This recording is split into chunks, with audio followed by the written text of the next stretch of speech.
अध्याय नंबर 8। अध्याय नंबर 8 है उर्वरकों की मृदा में अभिक्रिया एवं फसलों पर प्रभाव। उर्वरक किसे कहते हैं? उर्वरक अकार्बनिक रासायनिक पदार्थ होते हैं जिनका निर्माण कारखानों में होता है। उर्वरकों में पोषक तत्वों की मात्रा अधिक होती है। उर्वरकों में पोषक तत्व एक अथवा दो ही हो सकते हैं, दो भी हो सकते हैं, और ये सभी जल में विलय होते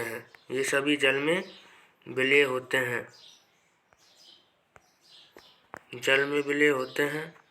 और कुछ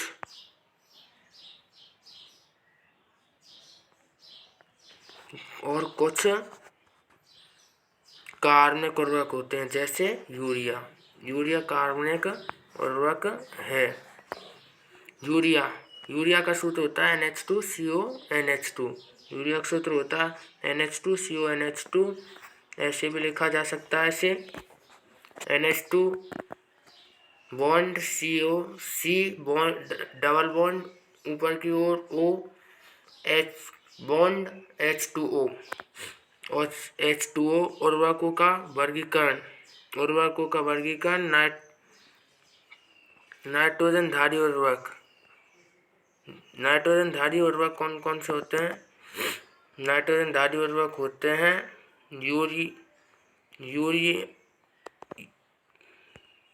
नाइट्रोजन धारी उर्वरक यूरिया,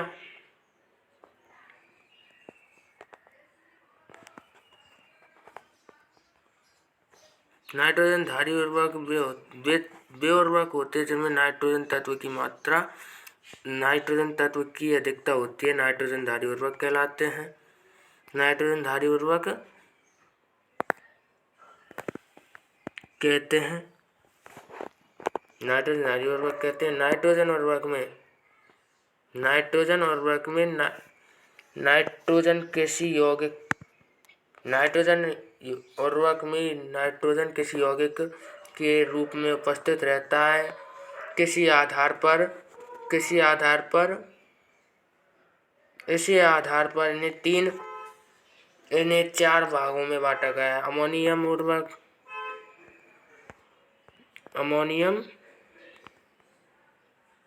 इसी आधार पर इन्हें 4 भागों में बांटा गया है। अमोनियम उर्वरक भी होते हैं।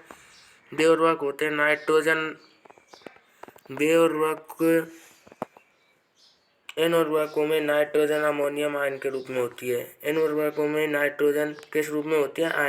अमोनियम आयन के रूप में NH4+ आयन के रूप में उपस्थित होती है। इसका प्रयोग भूमि में करने पर ये मृदा कणों पर चिपक जाते हैं। अतः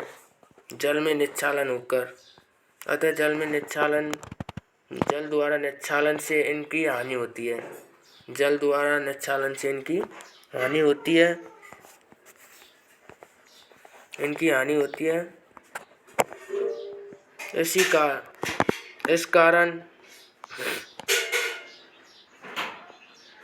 इस कारण इनका उपयोग पानी के भरे खेतों में किया जाता है।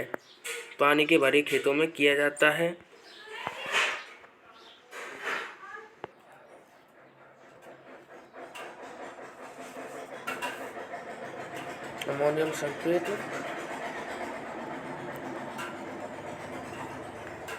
ये अम्लीय उर्वरक होते हैं। अमोनियम सल्फेट NH4 का अल्कोहल है SO4। Ammonium chloride NH4Cl। Ammonium chloride हो गया। नाइट्रेट उर्वरक इन उर्वरकों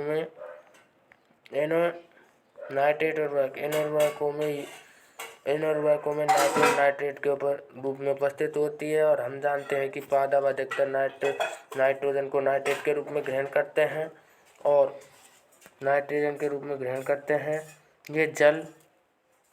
ये जल में अधिक विलयशील होते हैं। नाइट्रेट ये जल में अधिक विलयशील होते हैं, अत्यधिक विलयशील हैं। इस कारण निक्षालन द्वारा इनकी हानि हो जाती है।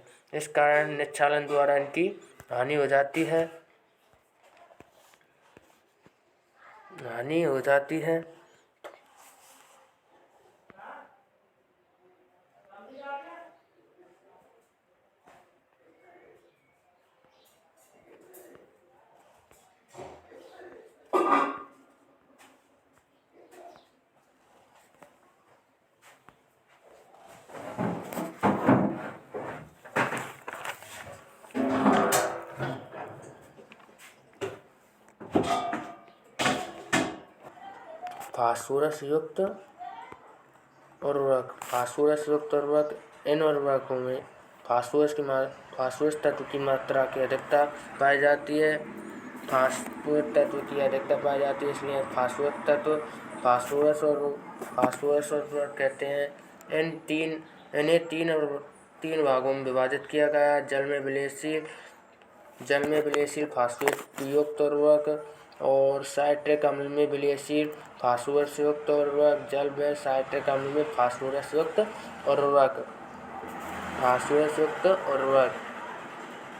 जल में विलयशील उर्वरक कौन कौन से हैं? जल में विलयशील फास्फेट युक्त उर्वरक है मोनो कैल्शियम फास्फेट तथा विलयशील होते हैं। ये जल में विलयशील होते हैं। उदाहरण के लिए सिंगल सुपर फास्फेट में 16%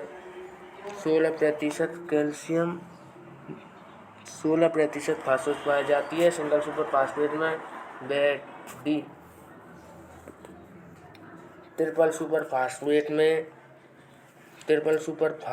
में 42% फास्फोरस 40 से 42% फास्फोरस पाई जाती है। डाई अमोनियम फास्फेट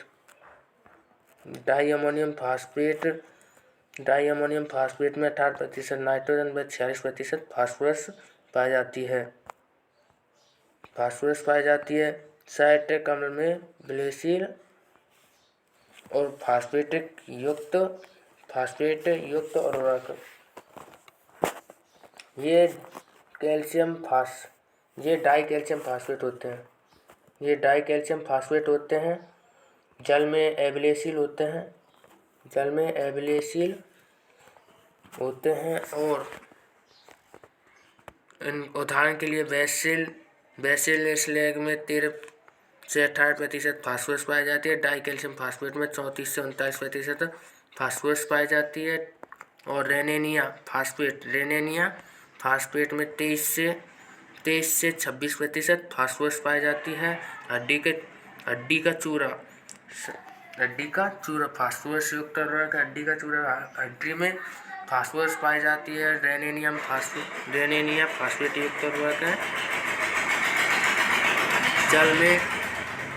जल में साइट्रिक अम्ल में विलयशील उर्वरक।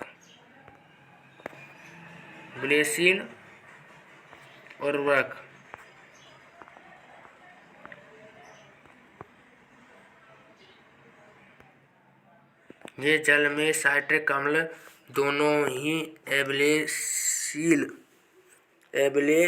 होते हैं। ये जल में साइट्रिक अम्ल दोनों एब्लेशील होते हैं। खनिज अम्लों में विलयशील होते हैं। ये खनिज अम्लों में विलयशील होते हैं।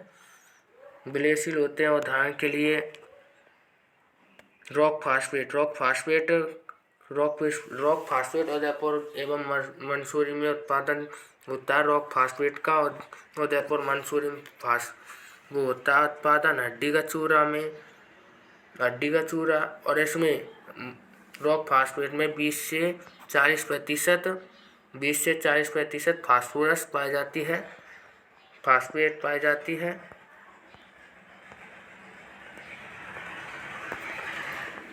पोटाश युक्त उर्वरकों का वर्गीकरण। वे उर्वरक होते हैं जिनमें पोटेशियम तत्व की मात्रा अधिक होती है, पोटेशियम युक्त उर्वरक कहलाते हैं। ये दो भागों में बांटा गया है। क्लोराइड युक्त पोटेशियम उर्वरक, क्लोराइड युक्त पोटेशियम उर्वरक। इसमें म्यूरेट ऑफ पोटास KCl को सम्मिलित किया जाता है। इसे जल में विलयशील होते हैं। ये उर्वरक जल में विलयशील होते हैं और सस्ते उर्वरक हैं। ये सस्ते उर्वरक हैं। उदाहरण के लिए म्यूरेट ऑफ पोटास KCl में 60% पोटास पाया जाता है, 60% पोटास पाया जाता है। और क्लोराइड विहीन पोटेशियम उर्वरक, क्लोराइड विहीन पोटेशियम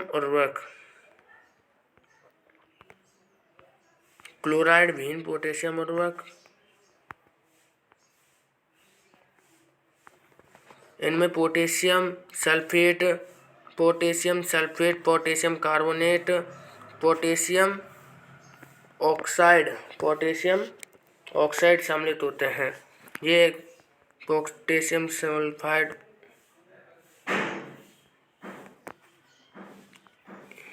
एकल उर्वरक कौन से होते हैं? वे उर्वरक जो मृदा में सिर्फ एक ही तत्व की पूर्ति करते हों एकल उर्वरक कहलाते हैं।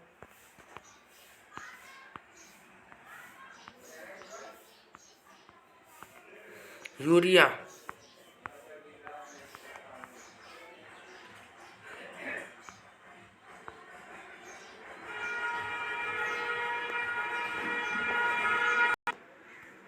एकल उर्वरक के उदाहरण यूरिया है, सिंगल सुपर फास्फेट है, म्यूरेट ऑफ पोटास।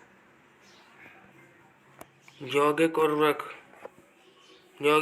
भी होते हैं जिनमें यौगिक उर्वरक भी होते हैं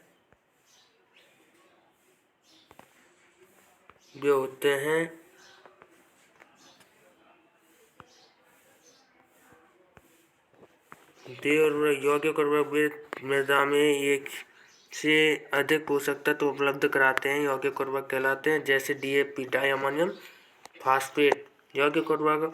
यदि आपसे क्वेश्चन में पूछ लिया जाए यौगिक उर्वरक का एक उदाहरण दीजिए, आप क्या लिखोगे? आपको लिखना होगा DAP। क्या? DAP लिखना भूलना नहीं है। यौगिक उर्वरक कहलाते हैं, हाँ यौगिक उर्वरक कहलाते हैं। और यूरिया, अब हम पढ़ेंगे यूरिया में गुण और संगठन। इसका सामान्य सूत्र होता है NH2CO NH2। यह कार्बनिक उर्वरक भी है। यूरिया कार्बनिक उर्वरक ही है। संगठन, नमी इसमें 1% पाई जाती है। नाइट्रोजन की कुल मात्रा 46% होती है। बायोरेट की मात्रा 1.5% होती है। 1.5% होती है। और यह गोल कणाकार होता है।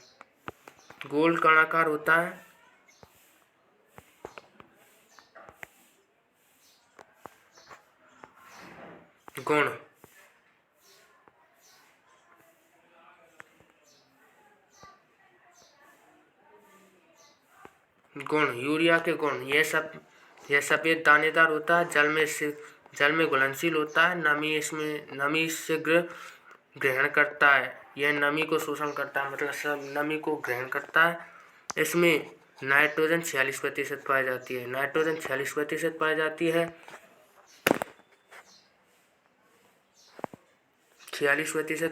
है।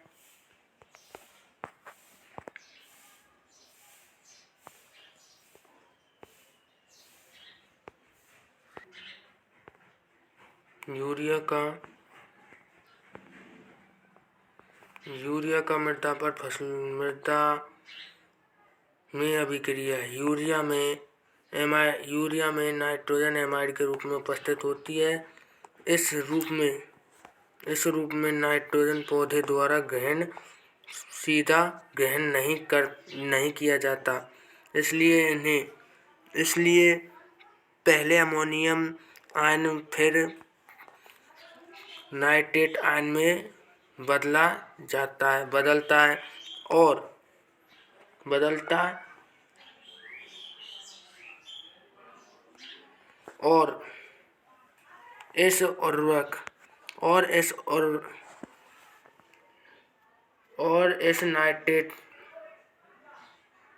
इसे नाइट्रेट के रूप में पौधे ग्रहण करते हैं। इसे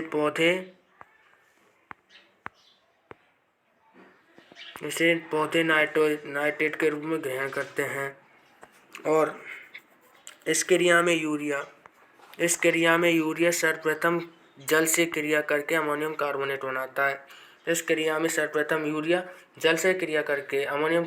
बनाता है।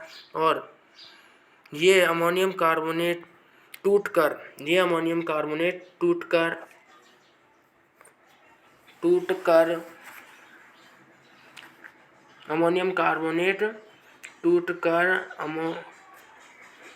अमोनियम आयन तथा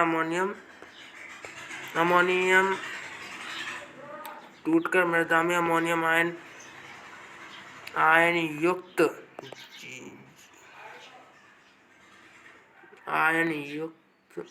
करते हैं।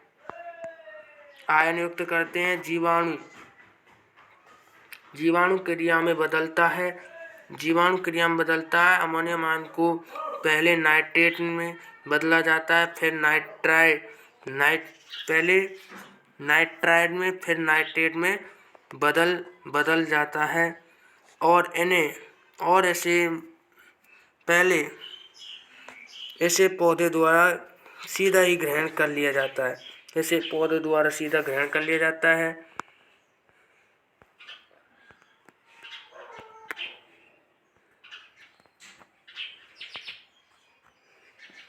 यूरिया की रिएक्शन देखें अब।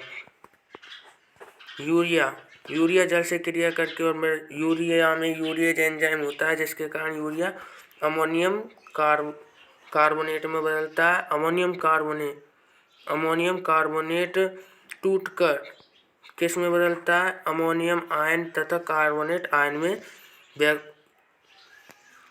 युक्त होते हैं। अमोनियम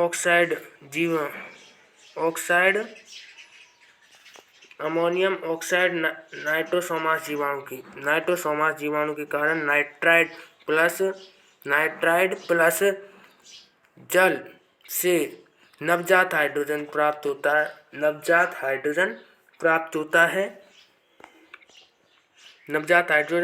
होता है।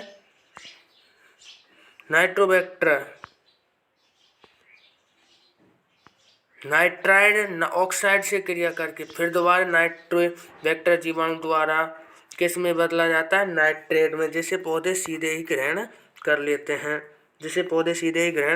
हैं। यूरिया के प्रयोग से नवजात हाइड्रोजन नाइट्राइड उत्पन्न होता है, कहराना होता है। और हाइड्रोजन आयन मिट्टी के कणों द्वारा अधिशोषित कर लिया जाता है।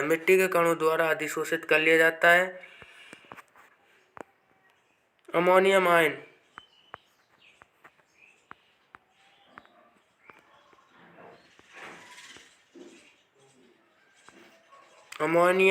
का कुछ भाग पौधों द्वारा अधिशोषित कर लिया जाता है, जैसे धान की फसल में NH4 अमोनियम ग्रहण कर लेता है।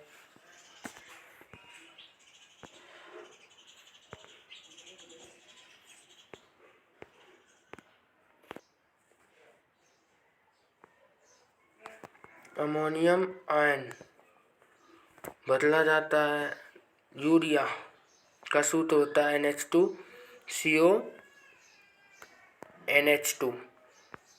NH2 अमोनियम आयन को अमोनिया में नाइट्रीकरण कर लेता है।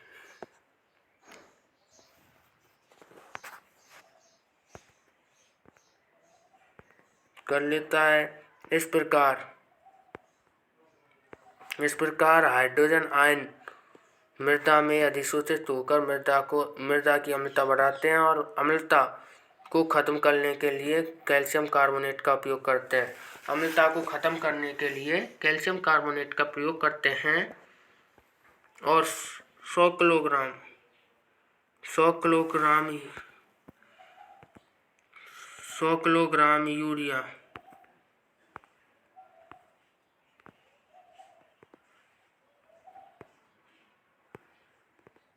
100 किलोग्राम यूरिया से उत्पन्न अम्लता को दूर करने के लिए 80 किलोग्राम कैल्शियम कार्बोनेट की आवश्यकता होती है।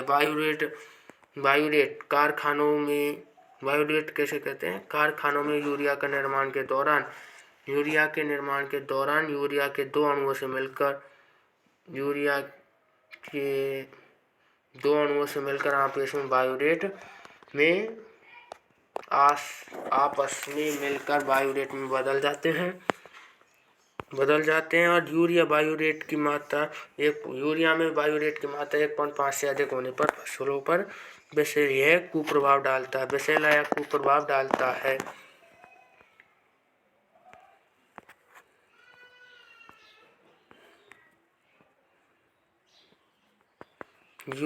बायोरेट का निर्माण कैसे होता है? NH2 अमोनिया यूरिया के दो अणु NH2CONH2 प्लस NH2CONH2 प्लस बराबर में CONH2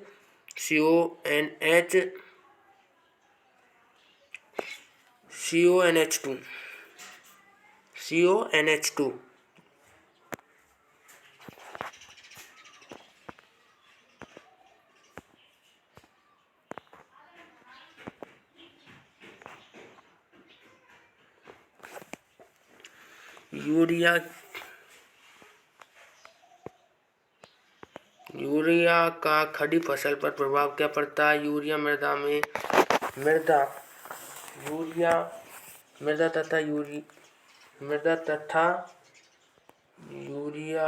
का उपयोग खड़ी फसल में किया जा सकता है। इसका उपयोग कीटनाशक के साथ किया जा सकता है।